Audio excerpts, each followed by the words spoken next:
Coming up on Mountain News this morning, the countdown is on with early voting underway in just 8 days until Election Day. Plus, an eastern Kentucky landfill is looking to get a facelift, but first, decisions must be made.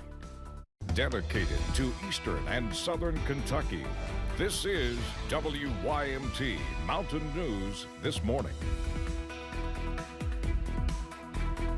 Good morning, I'm Madison Carmouche. We are inching up to that 5 o'clock mark, and we've got a little throwback surprise for you this morning. Let's check in with meteorologist Tim Drawbridge for a look at your forecast this morning.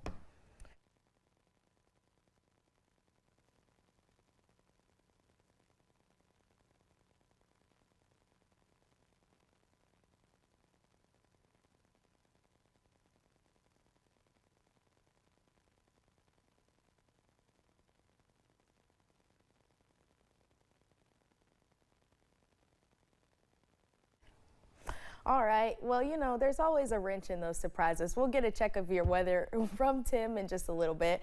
But for now, the election is just 8 days away and groups are continuing to campaign to get votes. Public education advocates gathered at the Appalachian Arts Alliance in Hazard on Saturday as part of the Protect Our Schools Kentucky Votes No on #2 homestretch tour. President of the Kentucky Education Association, Eddie Campbell, says his experience in the public school system led him to advocate for public schools to get all of the resources needed. As a public school educator, I'm a big advocate for our public schools. As a product of public schools, I know what public schools do to change the lives of students every single day. So making sure that our public schools are fully resourced, have educators that are there welcoming students every day, that's important for every single community. Our public schools are the heart and soul of every community all across the Commonwealth. It was alluded to in the While those against Amendment 2 refer to it as a voucher amendment, supporters argue Amendment 2 is about Kentucky parents being in control of their children's education, saying parents deserve schools that reflect their values. An 11-person field is set for a historic 29th District State Senate write-in campaign. Here are the candidates.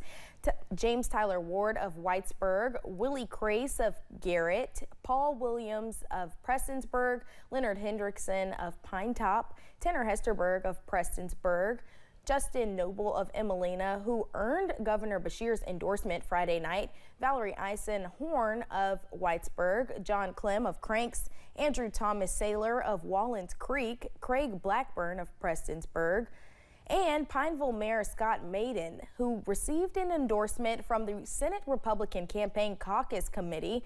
The winner will serve a 4-year term representing Bell, Harlan, Letcher, Knott, and Floyd counties. The deadline to file was Friday afternoon. The write-in campaign was set in motion after the death of State Senator Johnny Turner on Tuesday. Friday, we learned his funeral arrangements. The visitation will be November 1st, Friday evening from 4 until 7 at the Harlan County High School Auditorium. Turner's funeral mass will be Saturday, November 2nd at 11 at the Holy Trinity Catholic Church in Harlan. The burial for Turner will be at the Rest Haven Cemetery in the Keith community. Turner was 76 years old.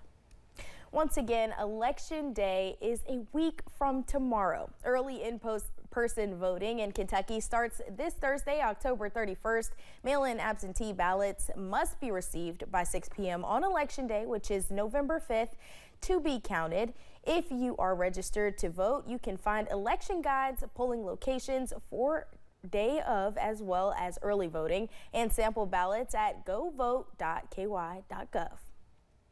There continues to be long lines at some early voting locations in East Tennessee. Election officials say if you plan to vote early, you might want to try a location that is not usually busy. You can cast your ballot at any early voting location in the county where you are registered. This Thursday is the last day for early voting in Tennessee. As the election draws near, campaign signs are popping up in lawns everywhere. This is the first election under a new Kentucky state law, taking power away from some homeowner associations that might try to ban them. But David Mattingly finds the law is creating some conflict. When did you first put this out? I put it out about a week ago. And how long before you heard from the HOA? Less than 24 hours. We got our first email. Yes. Yeah, it was really quick. This is the first time Leanna Servant ever put up a yard sign supporting a candidate. She thought the new state law, KRS 381.800, overruled her HOA's ban on political signs. But almost immediately, her HOA still told her to take it down. They were ensuring that HOAs were not going to be able to bully people into not being able to use them. Do you feel like you're being bullied right now? I do. Servant received multiple emails telling her she's breaking their rules. She also got a letter telling her she has to take the sign down and pay the HOA's attorney fees. I called the attorney representing the HOA, and he tells me that his firm represents many HOAs in the Louisville area. And this new state law, he says, has created a new layer of confusion for this election cycle. But in this case, the law is on the HOA side. The reason for this is easy to miss. Another provision in the state law, KRS 381.786, says HOA bans on political signs are okay if they happen before June 29, 2023. The law only applies to HOA bans that come after.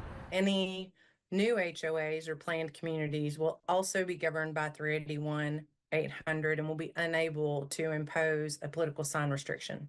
In the case of Leanna Servant's yard sign, documents from her HOA show a sign ban dating back to July 1997.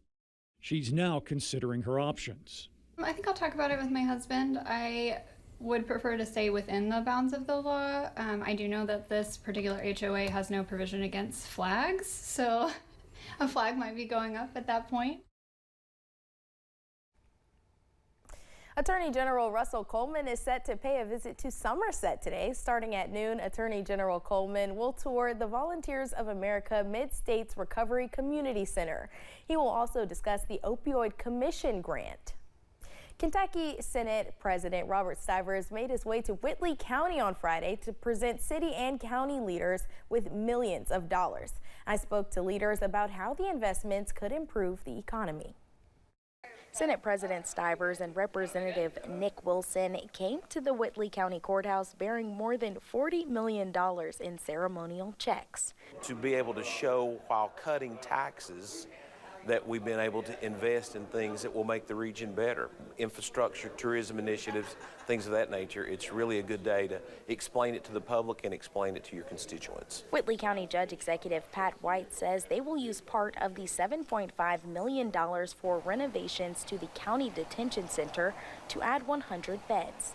There is a rec room and an educational room that's part of this addition, and so we're very hopeful that that will help change some life paths for a lot of the inmates. Williamsburg Mayor Roddy Harrison says inflation from the COVID-19 pandemic hindered tourism investments until now. We started trying to figure out what we're going to do. What are we going to have to give up? And so I asked them to see if they could get me some more money for this expansion. Stivers says it is important to invest in Williamsburg because of the tourism hotspots and the city's border location. And the mayor has said that because the traffic, it's not local traffic, this is interstate traffic. So we're bringing in dollars from other states to Williamsburg. Officials remind community members they will not see the changes overnight. The city of Corbin also received nearly $5 million for sewer line extensions. The Pike County landfill has been a topic of concern for the county for years as the space fills up. Since 2019, the Pike County Fiscal Court has been working to find a better solution to its nearly full landfill. Judge Executive Ray Jones says work is underway to decide if the county will expand the landfill, relocate, or begin transferring its solid waste out of the area. Until then, a grant-funded incinerator will be used to burn the natural debris on site to save space. You know, for years, the county didn't try to keep that material out of the landfill, and it has contributed to getting us to this point where we're only three years away from having it fill up. Jones says the county will have a plan for the next steps by the end of the year. Thanks for getting your day started with us here on Mountain News this morning. Coming up, we'll take a look at how the presidential candidates are spending their final days on the campaign trail. A little fog, a little frost to wake up to on this Monday morning. Do things warm up like they did yesterday? Bright as well? We'll let you know. Your first alert 7-day forecast coming up right after this.